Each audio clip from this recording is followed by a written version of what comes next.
మూసీ ప్రక్షాళన పేరుతో పెద్ద మోసం చేస్తున్నారని, పూర్తి డిపిఆర్ను ప్రభుత్వం విడుదల చేయలేదు అని కవిత విమర్శించారు. ముఖ్యమంత్రి రేవంత్ రెడ్డి వ్యవహారం తెలంగాణలో చిన్న మోదీలా ఉందని జాగృతి అధ్యక్షురాలు కవిత వ్యాఖ్యానించారు. మూసీ ప్రక్షాళన పేరుతో దాని పరివాహక ప్రాంతాల్లోని భూములను ప్రభుత్వం ప్రపంచ బ్యాంకుకు కట్టబెట్టే కుట్ర జరుగుతోందని కవిత ఆరోపించారు.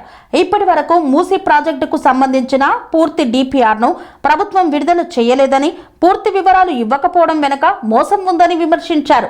మూసీ ప్రాజెక్టు ప్రజెంటేషన్కు రియల్ ఎస్టేట్ వ్యాపారులు, ప్రపంచ బ్యాంకు ప్రతినిధులు, మంత్రులను పిలిచారని, అయితే మూసీ కారణంగా ఇల్లు కోల్పోయి నిర్వసితులవుతున్న వారిని మాత్రం ఎందుకు పిలవలేదని ఆమె ప్రశ్నించారు. 2017లో మూసీ ప్రక్షాళన ప్రాజెక్టును తిరస్కరించిన ప్రభుత్వం ఇప్పుడు మళ్లీ అనుమతులు ఇచ్చిందని పేర్కొన్నారు. 6,500 నుంచి 7,000 కోట్ల రూపాయలు అవుతుందని చెప్పినారు. అంటే 6 నెలల్లో, పోయిన సెప్టెంబర్కి నిన్నటికి కరెక్ట్గా లెక్క చెప్పాలంటే 1,359 కోట్ల రూపాయలు పెరిగింది. అసలు first of all total picture ఏందో మనకు తెలియదు, టోటల్ డిపిఆర్ ఏందో తెలియదు, అసలు చేస్తున్నది ఏందో ప్రజలకు తెలియదు. కానీ డబ్బులు మాత్రం 6 నెలల్లో దాదాపు 1,400 కోట్ల రూపాయలు పెరిగింది. మరి పెరిగిన ఖర్చు దేనికోసం, ఎవరికి ఇస్తున్నారు, ఎందుకోసం ఇస్తున్నారు, దీని మీద స్పష్టత లేదు. స్వామి బోధానంద గోసేవ ఆశ్రమం సైథాపూర్.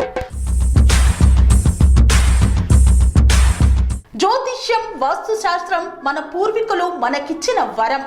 దుర్గాదేవి, కాలభైరవ ఉపాసనతో వాక్సిద్ధి పొందిన శ్రీ శ్రీ బోధానందగిరి స్వామివారు మీకు ఎలాంటి సమస్యలున్నా, వాటిలో ముఖ్యంగా ధన నష్టం, ఆరోగ్య నష్టం, భార్యాభర్తల మధ్య గొడవలు, ప్రేమించుకున్న వారు దూరం అవడం, ఎన్ని సంబంధాలు వచ్చినా పెళ్లి ముడి పడకపోవడం, రోడ్డు ప్రమాదాలు, అప్పుల బాధలు, వ్యవసాయంలో నష్టాలు, పెద్దల మాట పిల్లలు వినకపోవడం, ఆరోగ్య శాంతి, గృహశాంతి, మనశ్శాంతి లేకపోవడం, ఇలాంటి సమస్యలు ఉన్నట్లయితే ఒక్కసారి స్వామీజీని కలవండి.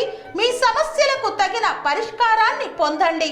అంతేకాక అన్ని రకాల వ్యాధులకు గోపంచకవ్య మరియు మూలికా వైద్యం చేయబడును.